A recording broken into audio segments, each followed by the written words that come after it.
to chill my bones. It feels like I don't know you anymore. I don't understand why you're so cold to me. With every breath you breathe, I see there's something going on. I don't understand why you're so cold. Are we taking time or time out? I can't take Nicholas Niles, and this is Eyesight Talk.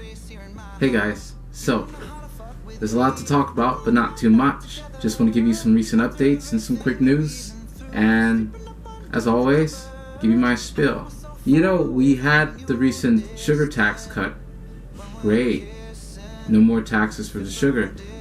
But we have another crisis on our hand, this so-called net ban, which is going to charge a lot of Americans up the wahoo pretty much for their internet, such as probably Netflix or search engines and things. In my theory, I fear it has to deal with net control and heavy government regulation. But this is okay, right? And I say this now as I place the post-it note back over my film thing, because it's strict. You know, ever since this thing called terrorism was in high effect, the government wants to pull off a big 1984 when they don't have to, but they have to.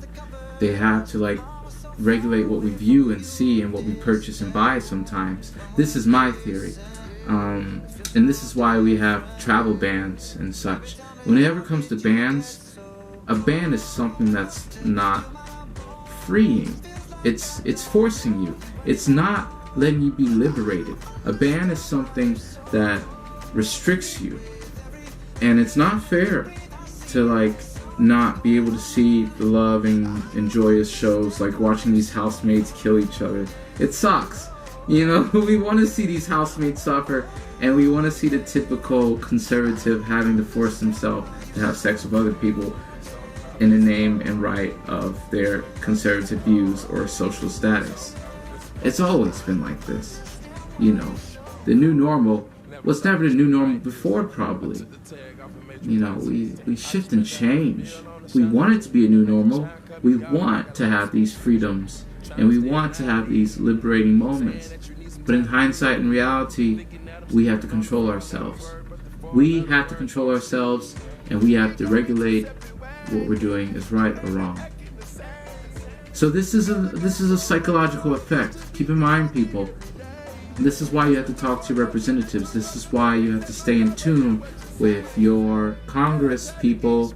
I fail because I'm so enthralled in my romanticism and voicing my opinion out on things. But now I'm realizing the effect it has on me, so I have to say what I see. And we have to be our own radicals and our own progressives and our own parties. You can have your red and blue, you can have your Democrats and your conservatives, but there's always going to be that center of attention that has to have a better focus, and that has to strive and go out.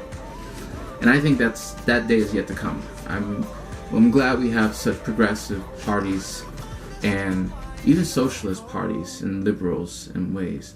Socialism and all these third parties exist for a reason, because obviously these other platforms aren't stable enough.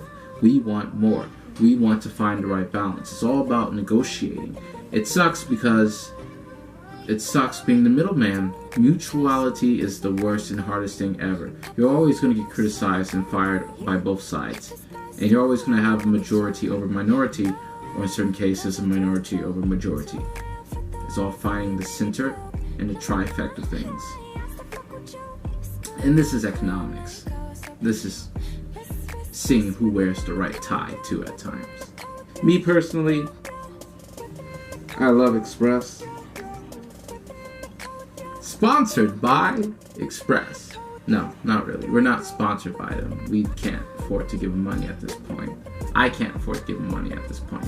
You can give me money, yes, please. By all means, give me money. You know, it's hard being a journalist and trying to be humble too about it, because some people want to just go out and make it big, or just travel, or get the scoop, or see who's dirty or who's not. And these are responsibilities. It takes a lot to write down a book. Furthermore, to invest in one and to put your heart out. It takes a community, in my opinion, to build a great novel, no matter what.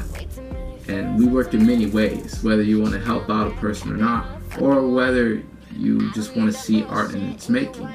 Regardless, these notes in my writing is going to form and change into something, help or not.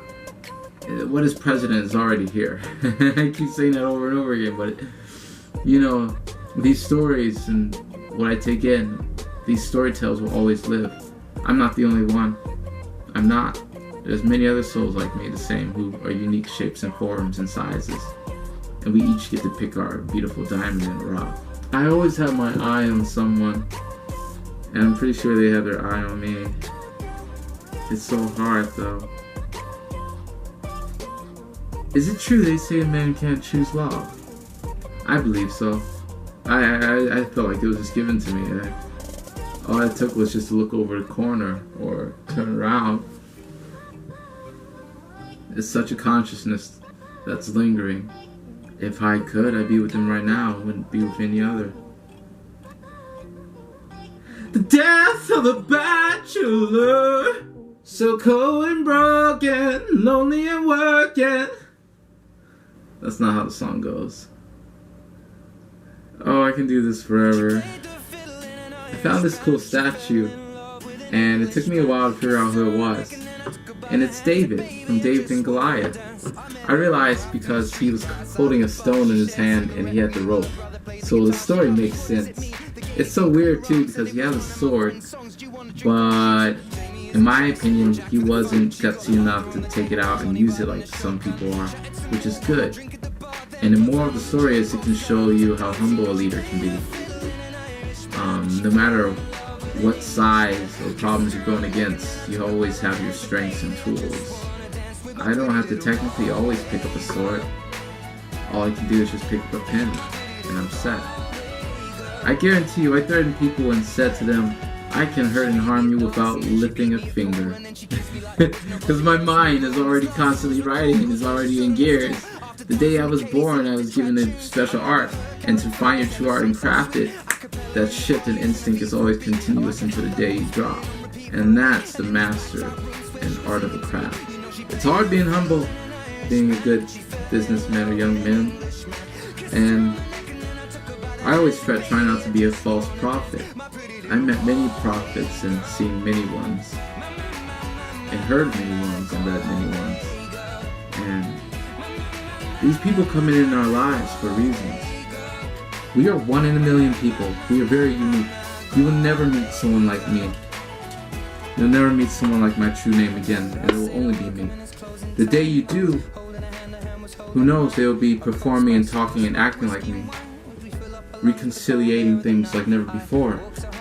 Most importantly, thriving the hearts and entertaining. And I really love all of you. As stern and stubborn as I can be at times, I really do. And this world, in effect, is amazing. And I continue.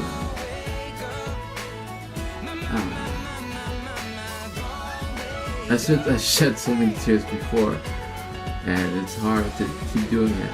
And especially when you realize how humble you are as an artist and what's happening. You know, even the slightest gains or losses, fate can be in my hands, but not completely. I can't control time itself. Time is unlimited. Time is beyond us. Time is God. Time is anything. Time could be anything. We do all matter, and we're here. We do have hearts and feelings, cravings and sensations that must be desired or already attained. We just have to think big and accept this love and consciousness no matter what, guys. I'm Nicholas Niles, and this was Eyesight Talk.